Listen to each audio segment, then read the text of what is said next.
ये पत्थरी आहिस्ता आहिस्ता टूट के बिल्कुल निकल जाएगी। हाँ, कितनी बड़ी क्यों ना हो, गुर्दे की तकलीफ़ हो या मसाने की तकलीफ़ हो, में पत्थरी हो, तो बहुत आसान इलाज और हर घर में पाए जाने वाली चीज़ें और बग़ैर किसी इजाफी मुशक्क़त के मिल जाने वाली। और हमारे डॉक्टरों ने एक ही बात अपनी ज़ुबान पे रखी होती है, बस अब ऑपरेशन के अलावा कोई इसका हल नहीं है। ये बिल्कुल गलत है। बिस्मिल्लाहिर्रहमानिर्रहीम। बहुत शुक्रिया आपने अपने स्टूडियो में बुलाया। आज मैं एक आम पाई जाने वाली बीमारी गुर्दा में पथरी और दर्द,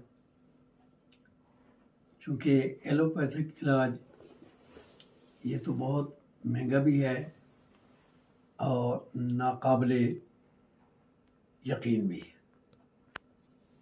हमारी अक्सरियत अवाम की वो गरीब भी है, लेकिन तकलीफ़ हो तो बंदा उसके लिए सब जतन करता है।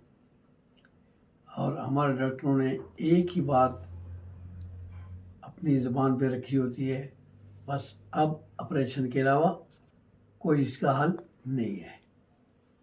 ये बिल्कुल गलत है। रसूलुल्लाह सल्लल्लाहु अलैहि वसल्लम का फरमान है कि अल्लाह ने कोई ऐसी बीमारी पैदा नहीं की जिसका इलाज ना हो। तो ये कटा कटाई ये कोई इलाज नहीं होता।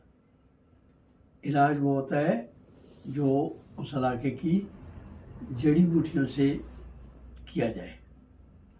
तो उस इलाज के सिलसिले में कि गुर्दे की तकलीफ़ हो या मसाने की तकलीफ़ हो, में पथरी हो, तो बहुत आसान इलाज और हर घर में पाए जाने वाली चीज़ें और बग़ैर किसी इजाफी मुशक्क़त के मिल जाने वाली।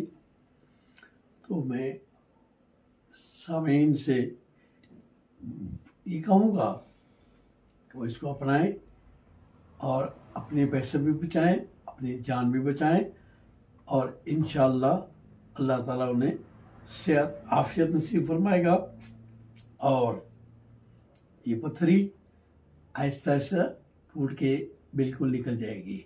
हाँ, कितनी बड़ी क्यों ना हो। तो हम जाते हैं अपने नुस्खे की तरफ। तो नुस्खा ये है, चाय की पत्ती, जिसको आमतौर पर काली पत्ती कह दिया जाता है,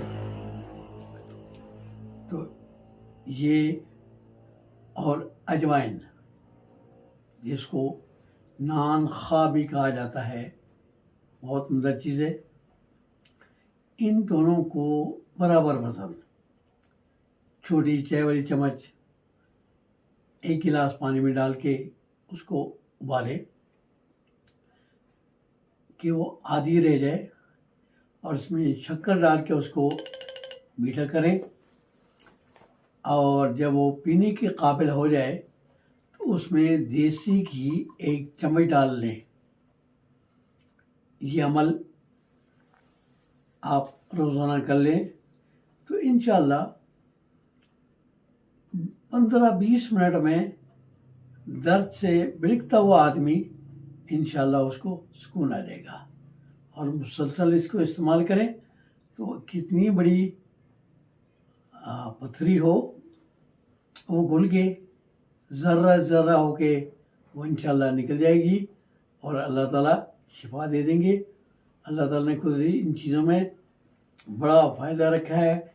ये अलग बात है कि हमारे ऊपर एलोपैथिक को ऐसा सवार कर दिया गया कि हमारी अक्सरियत ये समझती है जब तक एलोपैथिक इलाज न करवाया जाए उस वक़्त तक ठीक होने वाली बात नहीं है। हालांकि ये बिल्कुल गलत है। ये फ़रंगी तिब जो है ये किसी उसूल पे मबनी नहीं है, लिहाजा उसकी तरफ जाने के बजाय अपने इलाके में पाई जाने वाली जड़ी बूटियाँ और मुस्तनद हुक्मात से इलाज करवाया जाए तो इंशाअल्लाह बग़ैर किसी मुशक्क़त के अल्लाह ताला शिफा दे देंगे। मैं इस सिलसिले को अभी मुकम्मल करते हुए कहता हूँ कि अल्लाह ताला हर एक को हमें एहतियात बरतने की, खाने पीने में एहतियात करने की तौफ़ीक़ नसीब फरमाए और अपने सेहत का लिहाज करने का, ख्याल करने का अल्लाह ताला हमें फ़िक्र नसीब फरमाए।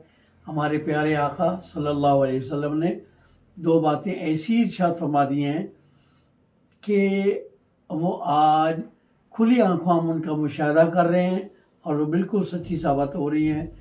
आका सल्लल्लाहु अलैहि वसल्लम ने फरमाया था कि लोगों की अक्सरियत दो चीज़ों के बारे में बड़ा नुकसान कर रही है, एक वक्त और दूसरा सेहत। रसूलुल्लाह सल्लल्लाहु अलैहि वसल्लम के फरमान कराम की रोशनी में हमें अपनी सेहत को बचाने की फ़िक्र करना चाहिए। बड़ी मेहनत से पैसे कमाया होता है और हम बग़ैर पूछे जाके डॉक्टरों की झोली में डाल देते हैं। तो अल्लाह ताला हमें वक्त की भी और सेहत की भी कदर करने की तौफ़ीक़ से फरमाए।